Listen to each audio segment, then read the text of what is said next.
Where there is faith, there is love. Where there is love, there is peace.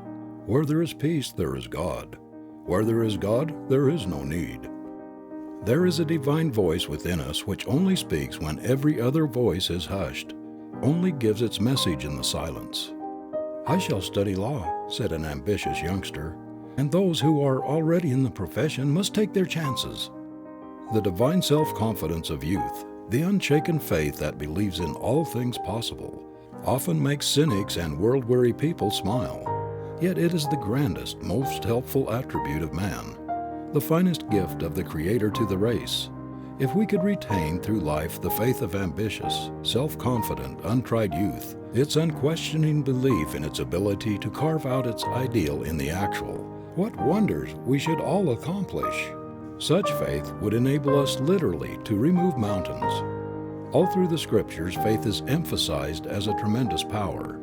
It was by faith that Moses led the children of Israel out of Egypt, through the waters of the Red Sea, and through the wilderness. It was by faith that Elijah, Isaiah, Daniel, and all of the great prophets performed their miracles. Faith was the great characteristic of Christ Himself. The Word was constantly on His lips. "According to thy faith be it to unto thee." He often referred to it as the measure of what we receive in life, also as the great healer, the great restorer. Whenever He healed, He laid the entire emphasis upon the faith of the healer and the one healed. "Thy faith hath made thee whole. Believe only, and she shall be made whole. Thy faith hath saved thee." Or He reproved His disciples for the lack of faith which prevented them from healing, as when He addresses them, "O faithless and perverse generation, how long shall I be with you and suffer you?" Faith believes, doubt fears. Faith creates, doubt destroys. Faith opens the door to all things desirable in life. Doubt closes them. Faith is an arouser, an awakener of our creative forces. It opens the door of ability and arouses creative energies. Faith is the link in the great within which connects man with his Maker. It is the divine messenger sent to guide men, blinded by doubt and sin. Our faith puts us in touch with the infinite power, opens the way to unbounded possibilities, limitless resources. No one can rise higher than his faith. No one can do a greater thing than he believes he can. The fact that a person believes implicitly that he can do what may seem impossible to others shows there is something within him that has gotten a glimpse of power sufficient to accomplish his purpose. Men who have achieved great things could not account for their faith. They could not tell why they had an unflinching belief that they could do what they undertook. But the mere fact of such belief was evidence that they had had a glimpse of interior resourcefulness, reserve power and possibilities which would warrant that faith. And they have gone ahead with implicit confidence that they would come out all right because this faith told them so. It told them so because it had been in communication with something that was divine, that which had passed the bounds of the limited and had veered into the limitless. Men and women who have left their mark on the world have been implicit followers of their faith when they could see no light, but their unseen guide has led them through the wilderness of doubt and hardship into the promised land. When we begin to exercise self-faith, self-confidence, we are stimulating and increasing the strength of the faculties which enable us to do the thing we have set our heart on doing. Our faith causes us to concentrate on our object and thus develop power to accomplish it. Faith tells us that we may proceed safely, even when our mental faculties see no light or encouragement ahead. It is a divine leader which never misdirects us, but we must always be sure that it is faith, and not merely egotism or selfish desire that is urging us. There is a great difference between the two, and no one who is true to himself can possibly be deceived. When we are doing right, when we are on the right track, our faith in the divine order of things never wavers. It sustains in situations which drive the self-centered egotist to despair. The man who does not see the designer behind the design everywhere, who does not see the mighty intelligence back of every created thing, cannot have that sublime faith which buoys up the great achievers and civilization builders. Our supreme aim should be to get the best from life, the best in the highest sense that life has to give, and this we cannot do without superb faith in the infinite. What we accomplish will be large or small, according to the measure of this faith. It is the man who believes in the one source of all who believes most in himself. It is the man who sees good in everything, who sees the divine in his fellow man, who has faith in everybody, who is the master man. The skeptic, the pessimist, has no bulwark of faith, none of the divine enthusiasm that faith gives, none of the zeal that carries the man of faith unscathed through the most terrible trials. Without confidence in the beneficence of the great universal plan, we cannot have much confidence in ourselves. To get the best out of ourselves, we must believe that there is a current running heavenward, however much our surroundings may seem to contradict this. We must believe that the Creator will not be foiled in His plan, and that everything will work together for good, however much wars and crime, poverty, suffering and wretchedness all about us may seem to deny this. The abiding faith in a power which will bring things out right in the end, which will harmonize discord, has always been strong in men and women who have done great things in the world, especially in those who have achieved grand results in spite of the most severe trials and tribulations. It takes sublime faith to enable a man to fight his way through insuperable difficulties, to bear up under discouragements, afflictions, and seeming failure without losing heart. And it is just such faith that has characterized every great soul that has ever made good. Whatever qualities they may have lacked, great characters have always had sublime faith.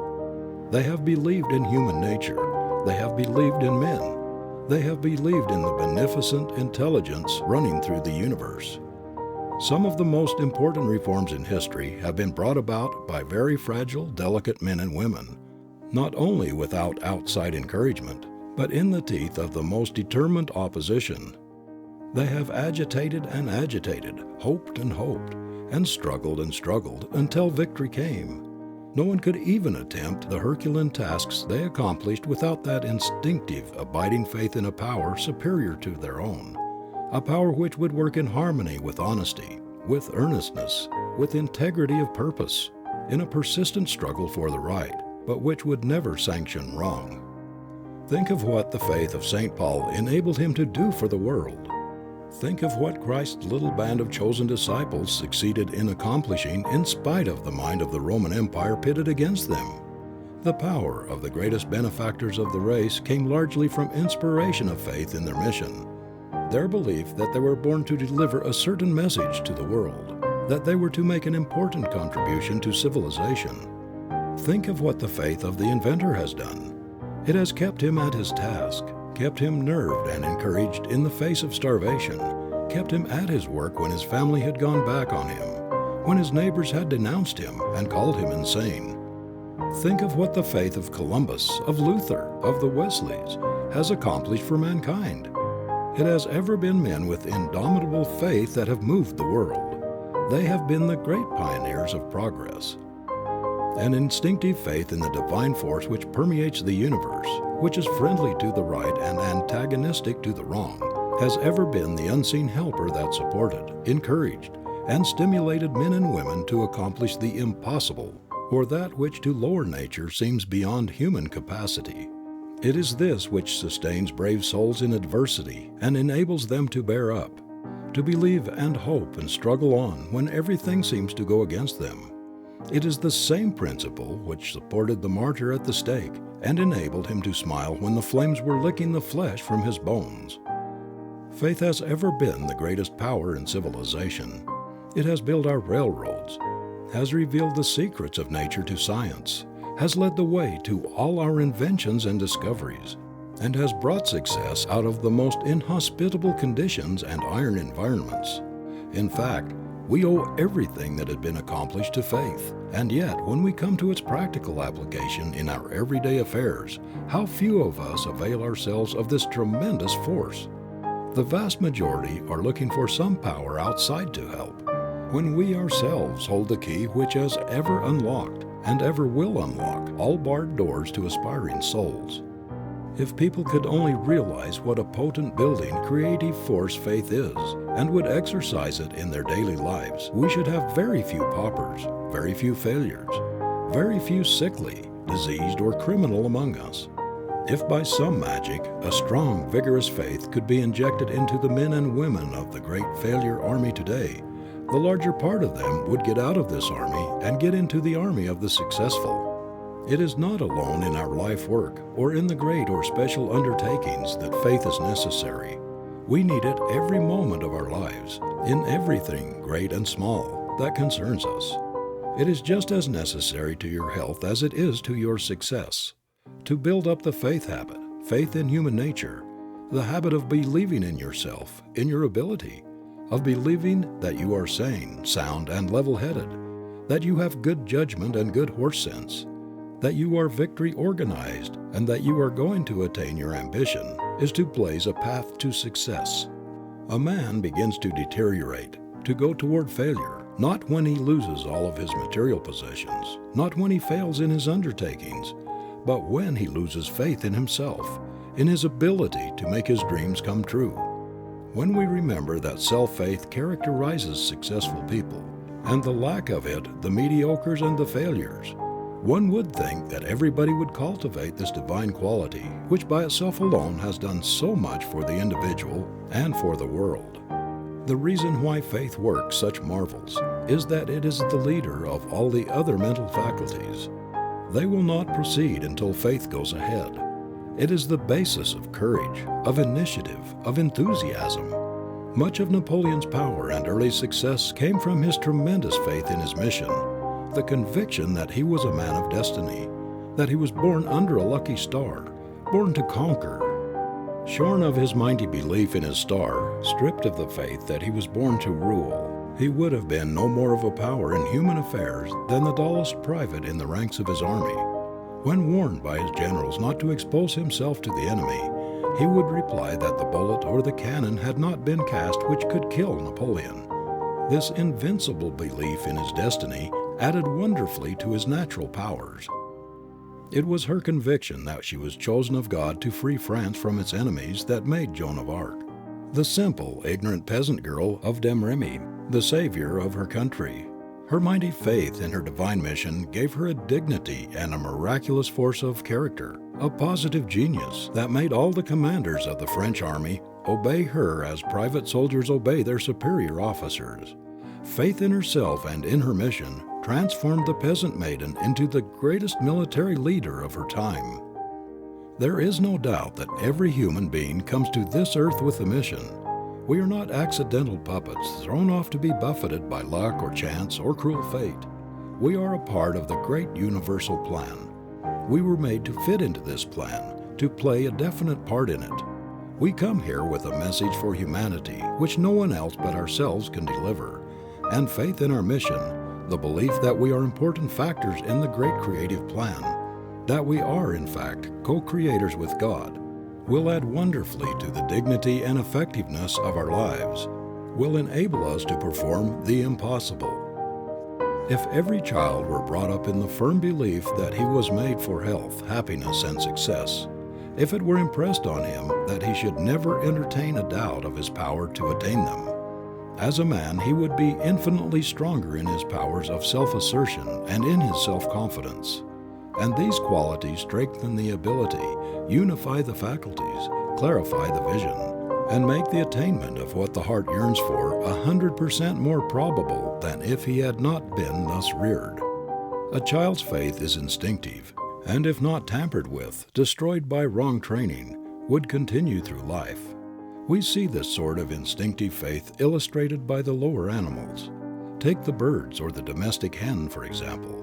See how patiently she sits on the eggs week after week until the chickens are hatched. She cannot see the chickens when she begins to sit, but her belief that they will come if she does her part induces her to give up her liberty for weeks, and to go sometimes for days without food, that she may keep the eggs at the right temperature in order to produce the chickens. The trouble with most of us is that we do not have sufficient faith in the creative power of the vigorous determination to do a thing, in the persistent endeavor backed by self, faith to accomplish what we desire. We give up too easily under discouragement. We haven't sufficient stamina and grit to push on under disheartening conditions. We want to see clear through from the beginning to the end of whatever we undertake. We refuse to have faith. Yet much of the time throughout life, we may have to work without any goal in sight, or at least without any clear light to see it. But if the mental attitude is right, we know that somehow we shall attain our heart's desire. We have been merely shown a program which we are capable of carrying out, a table of contents of our capabilities, the signs of the corresponding realities, for faith is not due to an idle dream, an elusive picture of the imagination. We have not been mocked by ideals and aspirations, soul yearnings and heart longings for the things which have no possible realities. Faith is not a cheat. There is ability to match the faith. There is something about devotion to one's inward vision, the intense desire and concentrated effort to fulfill what we believe to be our mission here, that has a solidifying influence upon the character, gives poise and peace of mind, and also helps us to realize our vision. The probabilities are that the iceberg which sent the Titanic, with 1,600 souls to the bottom of the ocean, did not even feel a tremor at the shock. More than 7/8 of its huge bulk was below the water, deep down in the eternal calm of the sea, beyond the reach of storm or tempest. Like the giant iceberg, faith reaches down into the serene within us, into the eternal calm of the soul. It is not disturbed by the surface commotions. A life poised in faith rides steadily, triumphantly, through the tempests and the hurricanes of existence. You will constantly be confronted with things which tend to destroy faith in God and faith in yourself. There are many times in life when about all we can do is to hold on to the hand of the divine guide until we have run through the storm zone. We have to learn to turn away from the heartbreaks of life and to face toward the light. We have to disregard the criticisms and discouragements of others, as well as the assaults of fear and doubt, and press on to our goal. If you go in business for yourself, if you are struggling to get an education, if you are making desperate efforts to realize your ambition, whatever it is, you will find plenty of pessimists who will predict your failure. They will tell you that you can never build up a business without a lot of capital and outside help in these times of terrific competition, that you cannot work your way through college, that you can never be whatever you are dreaming of and longing to be. You will meet plenty of obstacles and much opposition, and it will take a very stiff backbone, a lot of sand and grit to keep pushing on toward your goal against great odds. But faith is more than a match for all these. Nothing else will enable you to win out. Remember, it is not other people's faith in you, but your faith in yourself that counts most. It is a good thing to have other people's good opinion, to have their confidence in us, their faith in the success of our efforts, but it is not imperative. Our own is.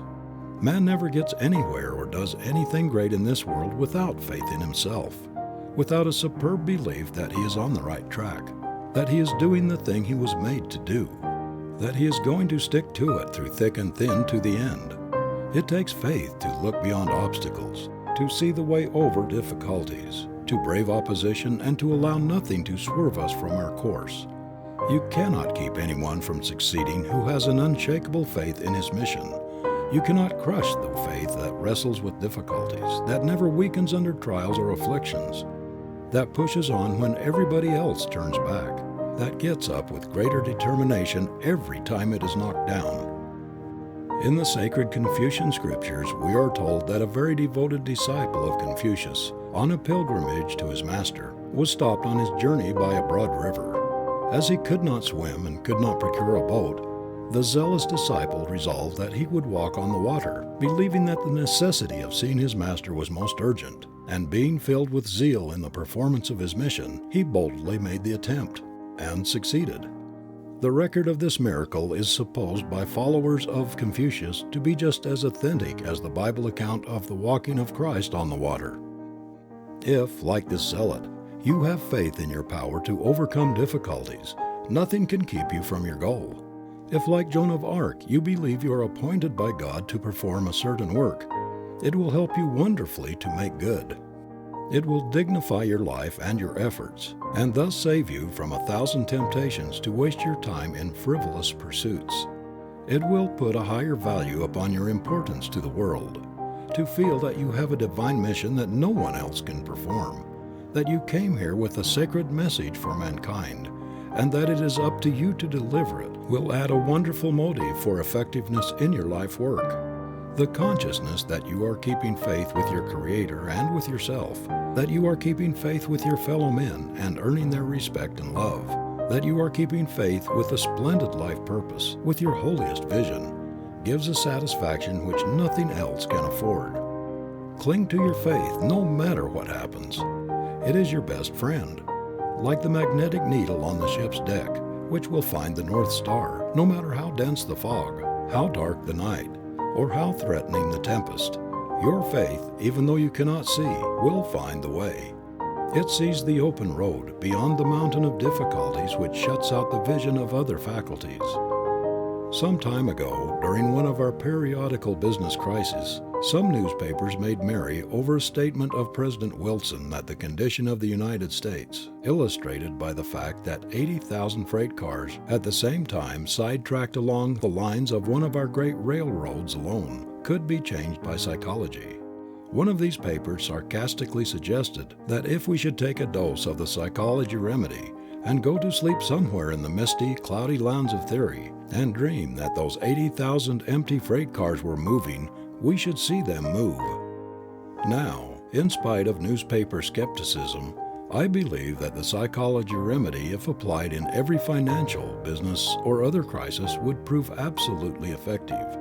If all the people of this country would persistently hold a mental attitude of faith in our prosperity, which is the birthright of the inhabitants of this land of plenty, if they would have faith that our vast resources would enable us to carry on business regardless of conditions in Europe or elsewhere, and if they would act in accordance with their faith, there would be no idle freight cars, no lack of work, no lack of money at any time. It is the mental attitude of the people of the United States that causes financial panics and recurrent hard times. And there is something dead wrong in a state of mind which produces periodical crises, intervals of nationwide stagnation in a land with resources great enough to make every one of its citizens rich, in a land where the state of Texas alone could give every one of them a better living than the majority get today. Before we can make business conditions stable, we must have faith in the stability of our limitless wealth, in the opulence of the earth over which the Creator has given us control. We have got to hold a prosperous vision, to see better times with the mental eye, not dimly in the future, but now, to have more faith in our Maker, in our nation, in ourselves individually. Why, if we analyze the matter, we will see that our unparalleled national prosperity has been built up largely by psychology. Its foundations had their root in the faith of our forefathers, in their belief in our country's possibilities. We all know that faith has preceded every achievement in the world's history. The activities of the whole country today are based upon psychology, upon the mental attitude, the faith, the hope, the expectation of its inhabitants. Without a vision, the people perish. And when our vision, our faith shrivels, when it is obscured or displaced by doubt, fear, anxiety, lack of confidence, all our activities suffer accordingly. With abundant crops, with a lowering death rate and increasing longevity of our people, with constantly growing educational facilities, America ought to register every day of every year a high water point of prosperity. But when a large portion of the people lack faith in the future, when from time to time uncertainty is in the air, when everybody is doubting and fearing, waiting to see what is coming next, of course business will stagnate. It will follow the prevailing mental attitude, hesitate, waver, doubt, stand still like the idle freight cars. We are just beginning to see that faith is as much a real force as is electricity.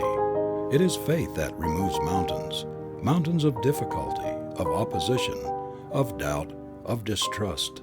It clears the track of all obstructions. It makes stepping stones of stumbling blocks. Faith is the most powerful, the most sublime of human attributes. Without it, the bottom would drop out of civilization. It is the fundamental principle of life, Faith is the basis of health, of success, of happiness, of love itself. It believes in, hopes, trusts, clings to the loved one in spite of all faults and sins. It is faith that heals, that achieves, that hopes. The very feeling of harmony between ourselves and our God, that which gives assurance, a sense of protection and of safety which nothing else can give, is born of our faith in Him, in whom we live more and move and have our being. We must realize and appreciate more and more our divinity, the fact that we are made in the image of our Creator, and that we must partake consciously of His qualities. Then we will have more faith in our powers. When we are conscious of having qualities like His, we can rise above apparent limitations, above hereditary weakness. It is all preeminently a question of holding the right thought, the thought that builds, the thought that creates, that produces, the thought that we have within us unlimited possibilities which can be realized. A sublime self-faith is absolutely indispensable to all great achievement. Let no one shake your faith in yourself. This is what brings you into closest connection with God. It is your mainstay. There is no magic like faith. It elevates, refines, and multiplies the power of every other faculty. Whether we are starting out in life or going downhill on the other side, facing the transition we call death, faith is our bracer, the trusty leader that will never fail to guide us to the home of our heart's desire. If you are filled with a great faith, you will not fear, though you walk through the valley of the shadow. Though the way may be dark, faith will lead you into the light. The power that has sustained you every moment of your existence, and without which you could not exist a fraction of a second, will certainly not leave you in your greatest need. If you bade your child jump into your arms, he would not hesitate, even though it was so dark that he could not see you. He would jump because of his faith in you. He would know that he would be perfectly safe in doing whatever you told him. Why should we fear to jump into the arms of the infinite when we come to death's door, which is the only entrance to another life? Why should we fear to cross the valley that leads to the new life when we know that our great Father, Mother, God is on the other side waiting with outstretched arms to receive us? I will not doubt, well anchored in the faith. Like some staunch ship, my soul braves every gale, so strong its courage that it will not fail to breast the mighty unknown sea of death. Oh, may I cry when body parts with spirit, I do not doubt, so listening worlds may hear it with my last breath. End of chapter 2.